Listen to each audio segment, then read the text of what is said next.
I can share my screen. Absolutely.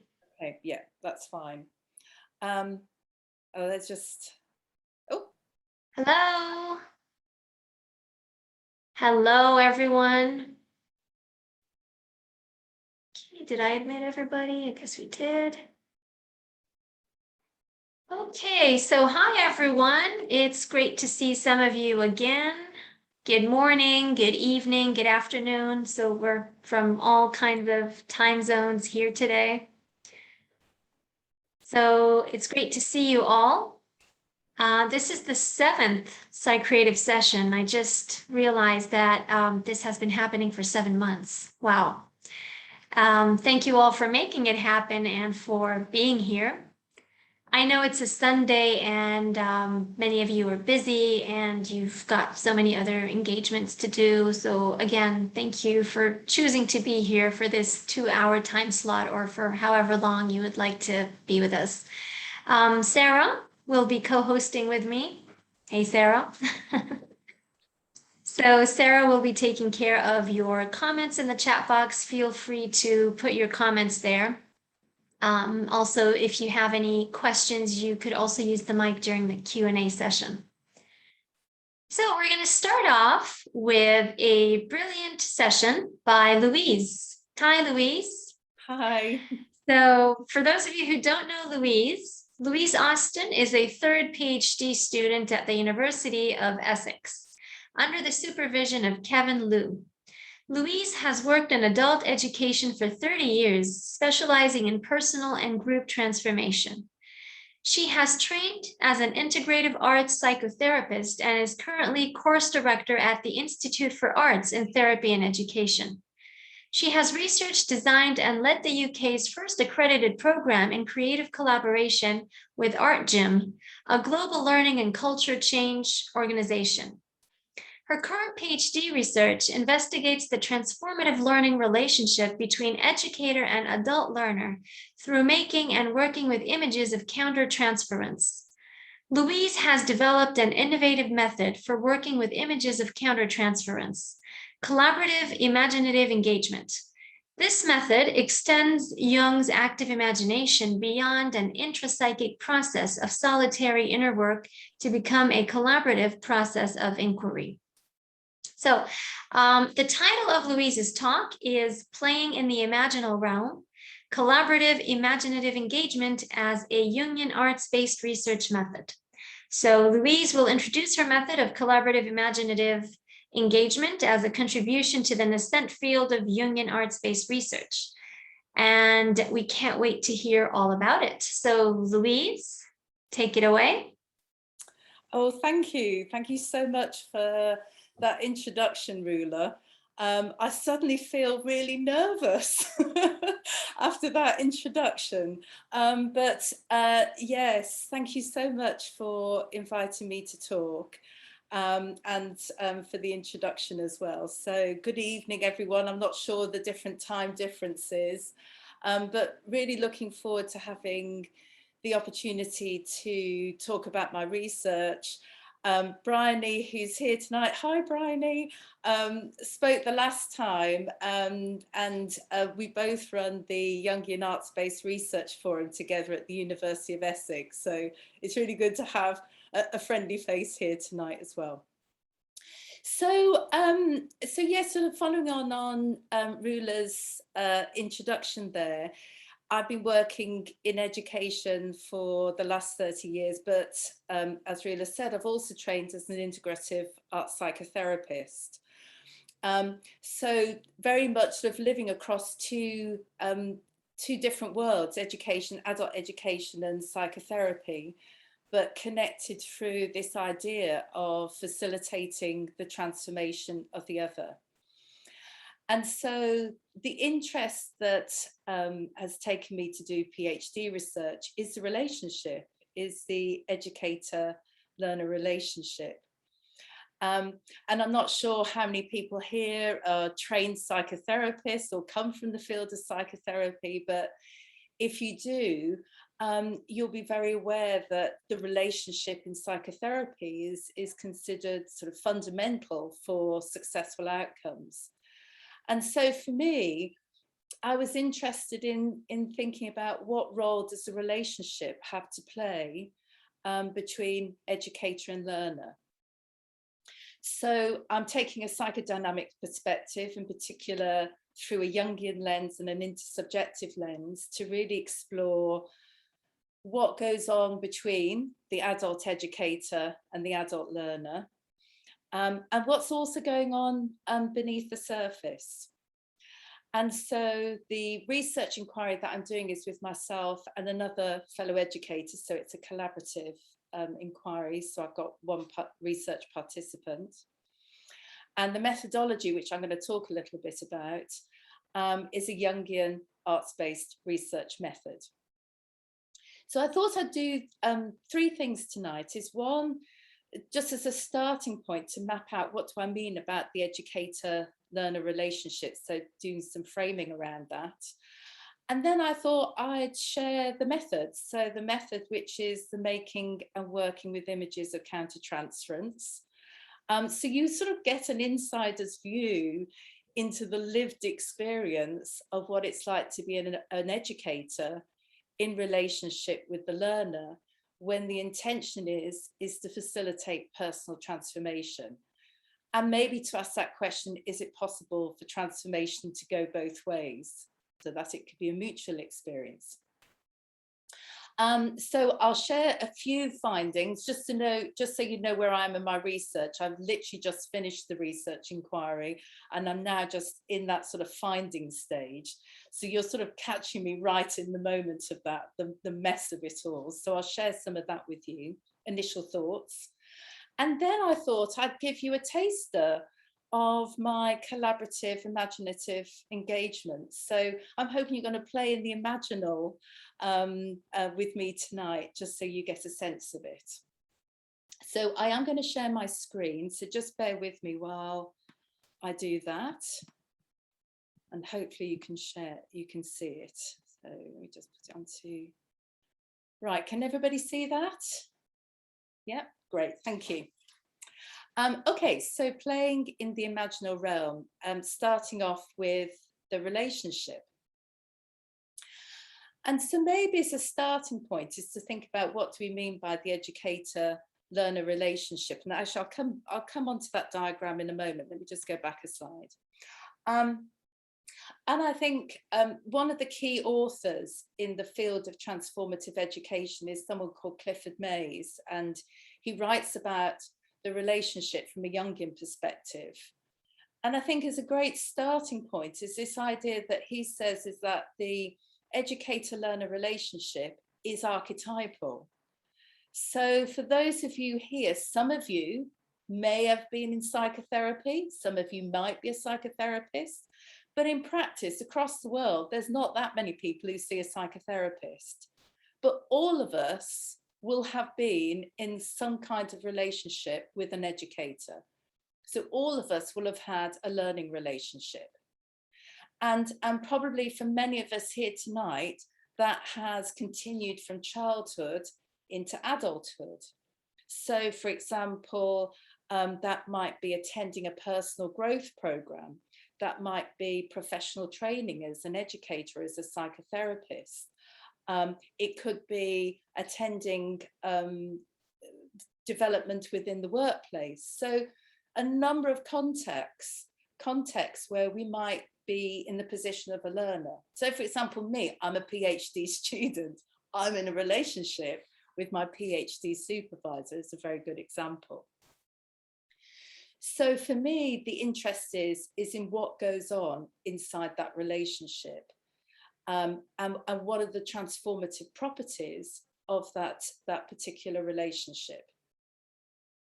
And so also thinking about how our conception of the relationship in psychotherapy informs that. And so this is where I move on to hear about how we might conceive the relationship, and this idea that within the field of psychoanalysis, this idea of the relational turn, and how the relationship between the analyst and the analysand has been increasingly seen as something that's two-way, that's mutual, but also that the subjectivity of the practitioner is foregrounded. And so for me, the question is, can that idea of mutuality and intersubjectivity can be mapped onto the learning relationship? And so this takes me then to Jung.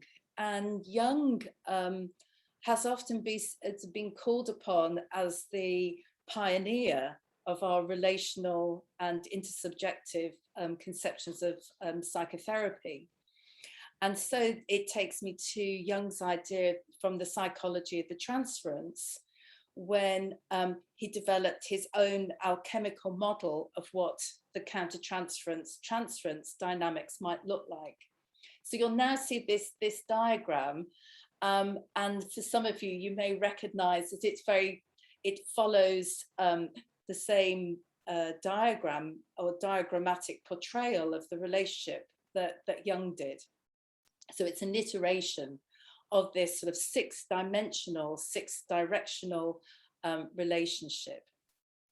And so what Jung was doing when he was presenting the relationship in the psychology of the transference was presenting a relationship that was both intrapsychic, interpersonal, unconscious, conscious, mutual projections, but also this sort of unconscious to unconscious communication across the common unconscious.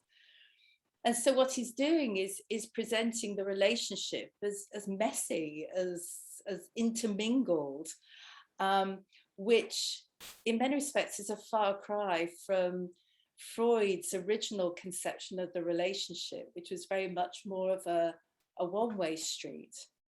And the idea of the analyst being hidden behind the blank screen of neutrality. And when I think of both, if I was to put Freud and Jung next door to each other, one of the metaphors I hold is around skin, that almost like Freud was calling for the thick skin, for the analyst to develop the thick skin, whereby Jung's idea of reciprocity and woundedness and vulnerability was more about thin skin. And so for me, that becomes my starting point of how we might view the educator-learner relationship, learning from Jung, to start to think about the relationship from an intersubjective perspective. And in doing so, thinking about how personal transformation, our idea of what that means, that it could be potentially relational, mutual, and intersubjective. So that just gives us a frame as I move into thinking about the relationship. But of course, this is a diagram, and diagrams are abstractions, aren't they? You look at this and what it throws up for me is yes, but what's that like as a lived experience? And so recently, Andrew Samuels, I don't know if any of you were at the book launch of the new book that has just come out, edited by somebody, Kapani, forgotten his name in the moment. But Andrew Samuels was speaking, then he was talking about the PhD supervisor, PhD student relationship. So he's talking about specific learning relationship. And he described it as a hot relationship, that this relationship encounter can be imbued with desire and envy and love and hate. Which is quite different from the sort of the cold presentation of a diagram.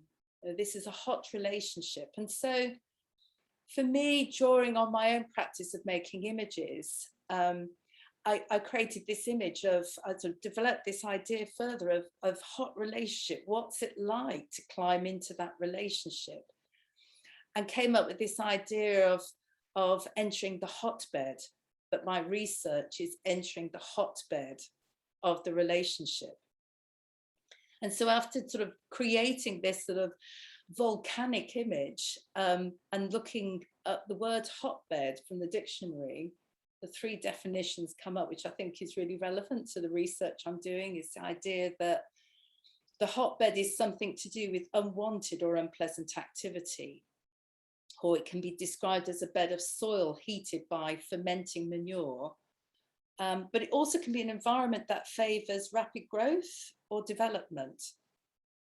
So in many respects, by me inquiring and doing research into the relationship, what I'm looking at are some of those encounters that we have that might be challenging or difficult, or the encounter with the learner that got under our skin or triggered us.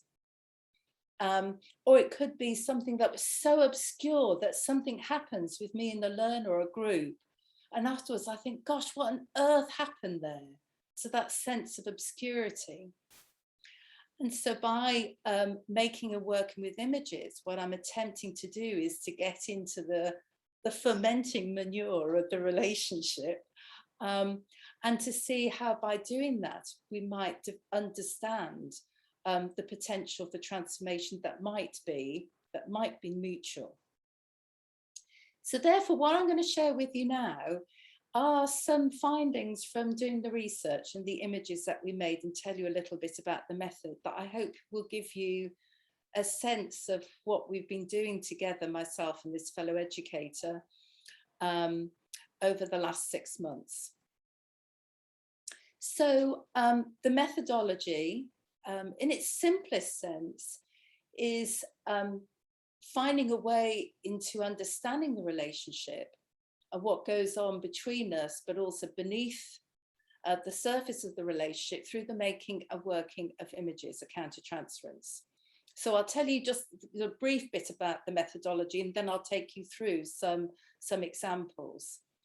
So myself and my research participant met over 6 months with 6 inquiry sessions. So there were sort of 6 inquiry cycles.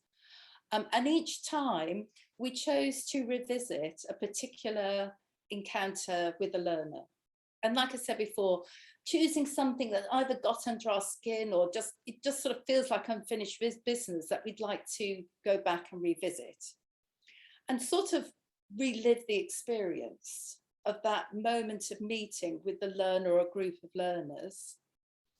And then to create what I call a narrative vignette that basically captures our countertransference responses in that moment. So as something happened between us and a learner, what were we feeling? What were our physical sensations? And maybe what were our fantasies?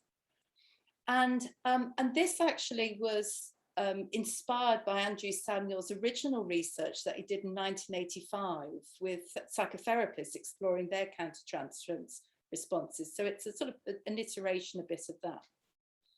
And then what we did, and this is prior to meeting, we then made an image of that countertransference. And the making of images was very much drawn from my practice as an art psychotherapist. So making images of countertransference in art psychotherapy is quite a common practice. And so from my perspective of being a psychotherapist, I would make an image of my countertransference responses when working with clients, which I'd then take to supervision, and that's called response art. So sort of drawing on the influence of art psychotherapy and response art, we turned those images into the countertransference responses into an image. So once we've made the image, it's sort of what do we do next? Do we interpret the image, or do we do something different? And so being inspired by 2 strands of Jungian thought, one Jungian, one post-Jungian, we developed this method called imaginative engagement as a way to work with the image rather than just simply diagnose it or interpret it or decide what it means. And so the 2 strands that influence this idea of imaginative engagement is, first of all, Jung's active imagination. And so if any of you have come across Susan Rowland's book that she's just recently published on Jungian arts-based research methods, she describes active imagination, or she positions active imagination as an arts-based research method, and that she specifically calls it as an improvisatory arts-based research method. And when she does that, she refers to Jung's practice of the image within his method of active imagination, that she describes as allowing the image its spontaneity. So there's something about when we take a Jungian perspective to looking at these images, is that we see them as autonomous beings. They have a life of their own. And so they are co-participants with us in this research. They're not sort of cold, flat images, dead, static, inanimate objects, that they are beings that we are in relationship with. So that's been sort of one strand that informed the development of the methodology. And then the other one is, I don't know if any of you are familiar with a post-Jungian art therapist called Mary Watkins. So very much part of the archetypal school of post-Jungian thought. And her practice of the image is different to Jung, in the sense that whilst he really prioritizes the inner psychic image, she prioritized the importance of making the image. Because once we make the image, we can do something which she calls stepping into the image. And so that the image almost becomes like this imaginal realm, hence the title tonight of playing in the imaginal realm. That when we step inside the image, we're stepping into the imaginal realm of the image. And the way that I would equate it to, it's a bit like being an ethnographer, but of the imaginal realm. This idea that as we step into the image, which you'll have an experience of later in this talk, it's like immersing ourselves in the life world of this image. And so prior to meeting up, we make an image. We then do this process, which we call imaginative engagement, where we pay attention to the image. We then enter into the image, and then we engage with the image. Some respects quite similar to Jung in terms it might be dialoguing, but it could be doing any kind of encounter inside that image, as you'll see as I share some examples with you now. So I'm going to share the first example.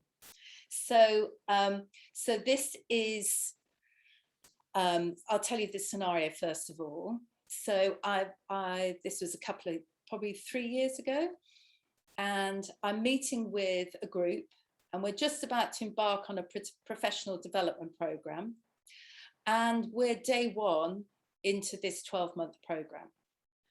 And by the time we get to the afternoon, one of the participants says to me, "Sorry, I'm not getting what I'm needing here. I'm needing something different, something more powerful, something more impactful from you, like a magic bullet. I want you to shoot me with a magic bullet of knowledge." And so this was one of the encounters I chose to explore as part of this research. And so I'm sharing that now with you in terms of my countertransference, but also the images I made. So my countertransference was, and I entitled it "Back Up Against the Wall," was feeling at sea, not sure how to respond. I feel really anxious, I feel irritated, I feel angry at his aggression, I feel exposed and triggered, and I notice I'm in a grip of a really strong reaction, and I'm trying to appear calm and in control. But actually inside I feel really tense, I feel cold, my muscles are tense around my neck, and I feel a real shaking inside my stomach. And so I made an image of that feeling. So if you look at it now, I mean, what was interesting when I did it was I'm the taller figure up against the wall. So in many respects, I could be perceived as the powerful one. I'm bigger, the other is smaller. But what I feel and what I really, even now, all of these years later, I look at when I see this image is, I feel like I'm up against a firing squad. I feel as if I'm just about to be shot. And that's what this image captures for me. And so when I thought about the firing squad, it took me back to this idea of his words, the magic bullet, which inspired then another image, which I called the magic bullet. So I wanted to really, what this image embodies for me is this, this notion or the fantasy I was holding when he talked to me about the magic bullet. So my fantasy was, I'm being hit by a bullet. I feel shot at, killed off. I imagine a madness, a sort of feeling of madness in this exchange. And there's a huge pressure to give this magic is immense.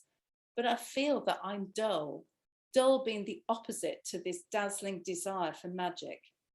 This dramatic desire to be hit, punctured by a sharp and deadly object feels shocking.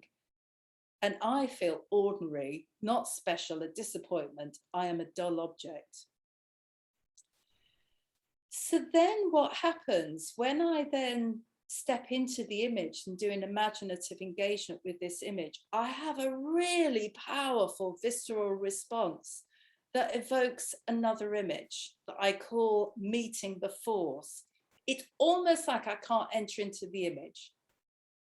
And so my experience of entering into this image, into the life world of this image, is it felt like this was the face of my complex that I call the wild roar, a force so strong I can't bypass it, circumnavigate, ignore it, manage it, or control it. This autonomous being is like a force to be reckoned with. It felt like as I go into this image, I met my own complexes. But then something interesting happens, because when I meet with my participants and we say, so, because we're still developing the method at this stage, we think, well, should we just share the images with each other? You share your image, I'll share mine. And my participants said, well, I wonder what it'd be like to just enter into each other's images blind. So we don't know the backstory and just notice what we notice. So this is where the imaginative engagement becomes a collaborative imaginative engagement. And this is what turned the research really on its head, because what we then did was, and I'll just go back to that image a second. So I bring this image cold to my research participant. So she doesn't know the backstory. She doesn't know the scenario. She doesn't know my countertransference feelings. All she's got is the image. And then I guide her into the image. And I'll share some of the questions later when you get an experience of it. She has a completely different experience. She goes straight into the image. She goes, oh, I feel so safe here. I feel so peaceful. This is a lovely, quote, refreshing experience. I have found my place of peace and stillness. We had a completely different experience. And this was something that reoccurred throughout the research inquiry, that the other had a different experience that I call meaningful differences. And so some of the initial reflections that we had on this was, first of all, the noticing that our reactions were the opposite to what the other person had in the original encounter, or when they were doing the imaginative engagement with their own image. And in doing that, it changes our perception. So this encounter that I was so troubled by, when I see somebody else feeling so peaceful, finding this place of peace, it was a perception changer for me. And likewise for her. So for example, she said this was the experience when I had a similar experience in one of her images. She said this was the experience I could have had if only I'd seen the encounter, the learning encounter, differently. So what is starting to emerge as, you know, as an initial top level finding is that somehow the other finds what is lost in that learning encounter. And so it led me to think about Jung's idea of the transcendent function and the uniting of opposites, you know, the conscious and the unconscious, because in many respects, we considered the image as a sacred voice of the unconscious. We were meeting the unconscious in the image. And so reading Miller's book about the Jung's transcendent function, he talks about the developments, citing Corbett, of post-Jungian thought. And this idea that maybe rather than we're looking for the opposite, maybe it's something around different qualities. So he writes, a different metaphor is needed to describe the movement of the unconscious into consciousness. This movement is motivated by a need to join whatever is missing in ourselves in order to enhance the wholeness and cohesiveness of the personality. And this missing quality is not necessarily an opposite one. So there's something about we find each other's missing qualities that has become unconscious through encountering the image. So that's an example of what I would call a meaningful difference that came from working collaboratively with the other. But now I'd like to share what I would frame as a meaningful connection. So this is halfway through our inquiry. And once again, this is one of my examples. And this was based on an encounter with a learner, giving feedback actually about another educator and about a program. And was saying, I feel that I know all of this already. A lot of material is already encountered, and a sense of feeling disappointed. And I had a really strong reaction. So there was something about it, I felt really triggered and defensive. I wanted to support the other educator. But at the same time, I had a desire to measure my response and keep feelings contained and sound interested. But actually, in reality, I had a terrible tension down my neck that I felt unable to stay with almost. And the fantasy image I had was of a cow that has flies on its back that wants to flick off the irritant. And then when I entered into the image, I had a really strong experience of meeting a blackbird, and a blackbird that invited me in my sort of fantasy dialogue to climb on its back and fly away. Well, what was extraordinary is the similarities of experience between myself and my research participant. Now, remember, she knows nothing of the backstory. And as you can see, as you look at the image is quite abstract. There's no image of blackbird. And actually, when we looked at the different realms, when I went into the image, it was a dark forest. When she went into the image, it was a very different landscape. But we both met a black bird, and the black bird invited us to climb on its back and fly away. But what was really weird was, as I was inviting this person into the image, she goes, oh, I'm experiencing a really strong tension down my neck, literally now. And I feel like, and I could see her doing that. So I said, what are you doing with your neck? She said, oh, it's like, you know, a cow that sort of flicks away flies. That's what I'm feeling. I thought, how weird is that? We've both met a bird, but we're also both literally feeling the same physical sensations. And then finally, what we both came up with was this, the image evoked a feeling of yearning, that we were looking for something. We're not sure what, but the sense was, when we stepped out of the image, what we took away with us was this feeling of yearning. So what was it about this experience that enabled this synchronicity to happen? Because it was unique to this particular session. What was it? And so when we're exploring it, what we realized was, when we were doing our own imaginative engagement prior to meeting, we'd sort of left it a bit late. Normally we sort of get prepared like the week before, we'd write up our narrative engagement, we'd do this imaginative engagement with the image before bringing it to the session. But on this occasion, we sort of got behind on things. And so what we then ended up doing was doing our own experience in the image just prior to meeting on Zoom. So we were doing it at exactly the same time. And we finished at 9:25, and then we came online at 9:30. And what she says was, it felt like in that moment, we were in the same space. And maybe somehow that bird flew across my world into her world. And so it really got me thinking about this idea of synchronicity. And I was reading for Lottie, who was writing about their own experience within the Philemon Foundation of making the Red Book and their own experiences of synchronicity when they were doing that. And so this description about synchronicity really spoke to me about this experience, saying that there are several factors need to be present for an event to be synchronistic. There must be an interest in the observer's mind, and with that interest comes heightened affect. I think that's what happened in that moment, in this particular juncture of the inquiry. We were intensely interested in our research. We were really in the vessel. And so there was high affect.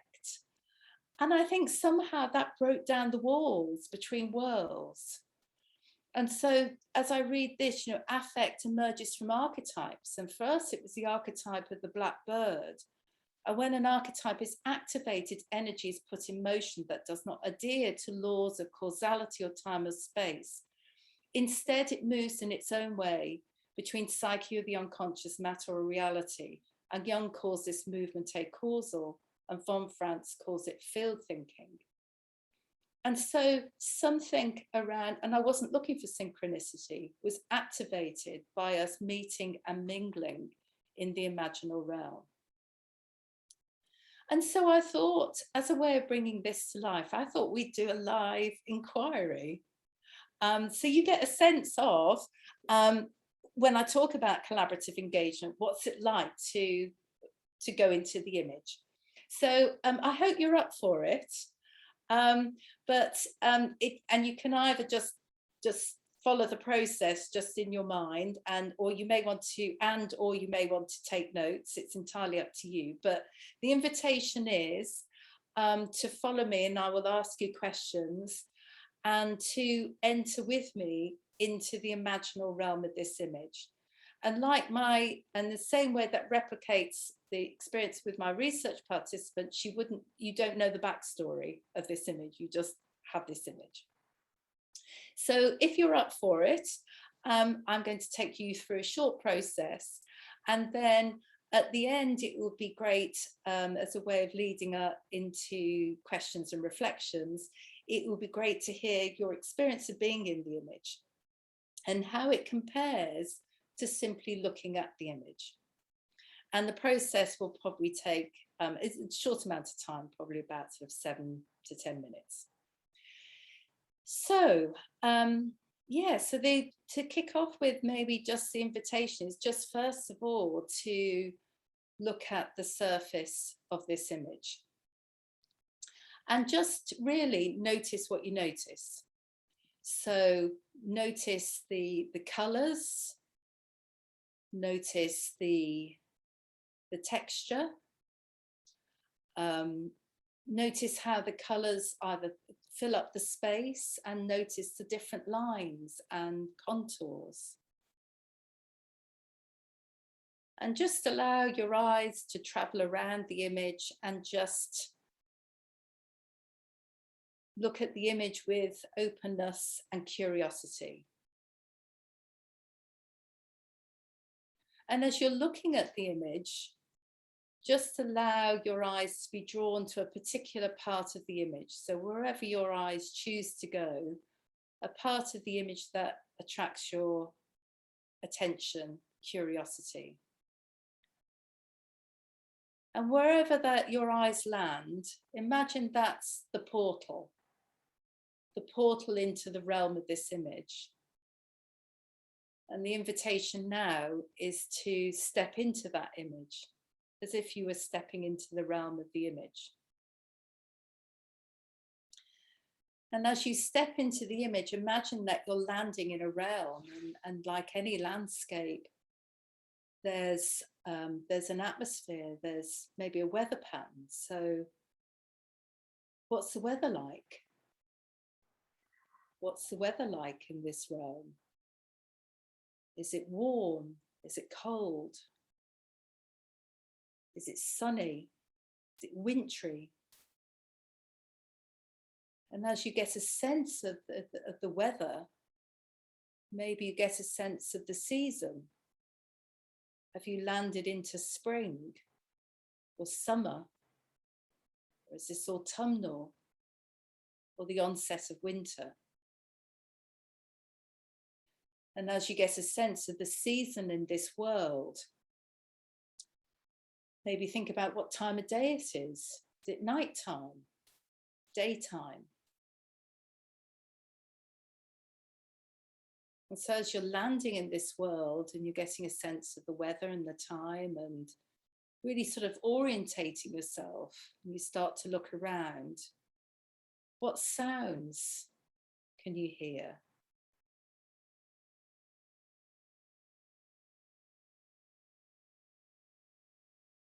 Maybe different sounds, some loud, some quiet, some that you have to try really hard to hear, others are really distinct. And as your hearing really attunes to this world, what smells, maybe different smells. And at this moment, you may be walking around smelling different things, or it could be simply the air, the atmosphere, the smell. And then I invite you to move through the image, move through this world, maybe touching surfaces, like a child filled with curiosity, exploring for the first time this new landscape that you've landed within. And touching different surfaces and starting to literally physically get a feel of this place. And there may be things you want to touch, but actually maybe things you don't want to touch. But just allow your curiosity to guide you. And as you do that, notice where you're drawn to. Notice something, and that could be human or non-human, that you would like to encounter and engage with. And once again, just be led by your curiosity. And the invitation now is to engage with that other. That may be with dialogue, it may be non-verbal, it may be through touch, play, music, dance, whatever feels a natural way to encounter this other. And just spend a few moments doing that.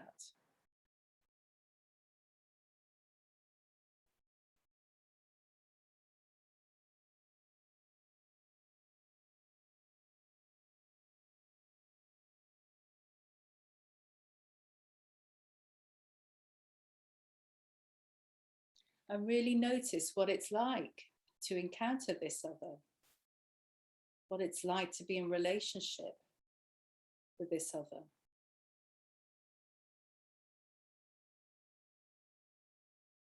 Really staying present to the experience.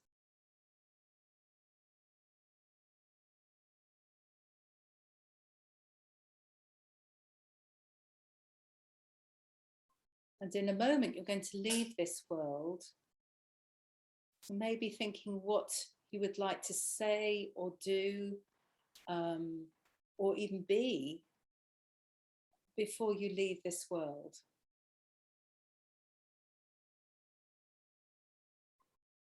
Your way of saying goodbye.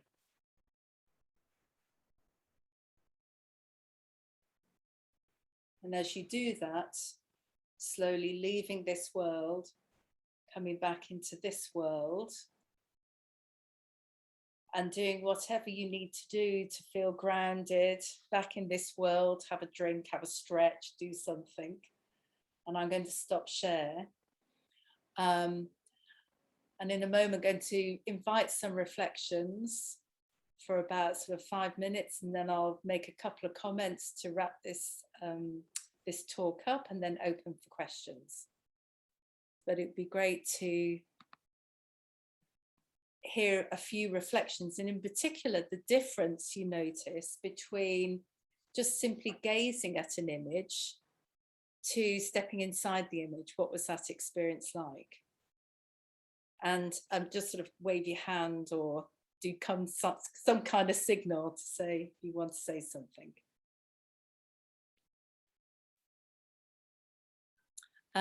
Jade, you'll just need to come off mute. Thank you. Okay, let me see. I don't see myself now.